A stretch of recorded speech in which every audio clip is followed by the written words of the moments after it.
এখন আমরা জননগত স্বাস্থ্য সম্বন্ধে আলোচনা করব, যেটা রিপ্রোডাকশান চ্যাপ্টারে অন্তর্ভুক্ত।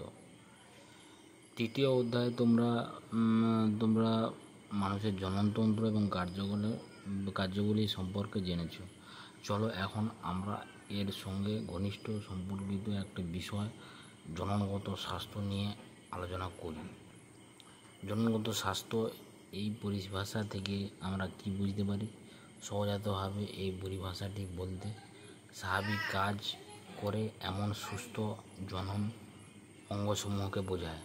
তবে এর একটা বৃহৎ পরিপ্রেক্ষিত রয়েছে। জননের আবেগপূর্ণ এবং সামাজিক দিকগুলি এর অন্তর্ভুক্ত। বিশ্ব স্বাস্থ্য সংস্থা WHO এর প্রদত্ত সংজ্ঞা অনুযায়ী জননগত স্বাস্থ্য বলতে জননের সবগুলো দিক থেকে, অর্থাৎ শারীরিক এবং প্রক্ষোভিক, আচরণগত এবং সামাজিক দিক থেকে সামগ্রিক সুস্থতাকে বোঝায়।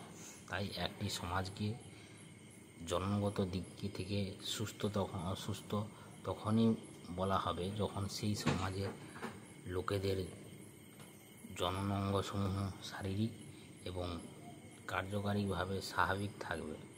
যৌন সংক্রান্ত সব বিষয়গুলিতে নিজের মধ্যে প্রক্ষোভিক এবং আচরণগত অন্তঃক্রিয়াগুলি স্বাভাবিক হবে। জন্মগত স্বাস্থ্য বজায় রাখা এবং তাৎপর্য কেন, লক্ষ্য পূরণে কী কী পদ্ধতি অবলম্বন করা যেতে পারে, চলো আমরা সেগুলি পুঙ্খানুপুঙ্খভাবে পর্যালোচনা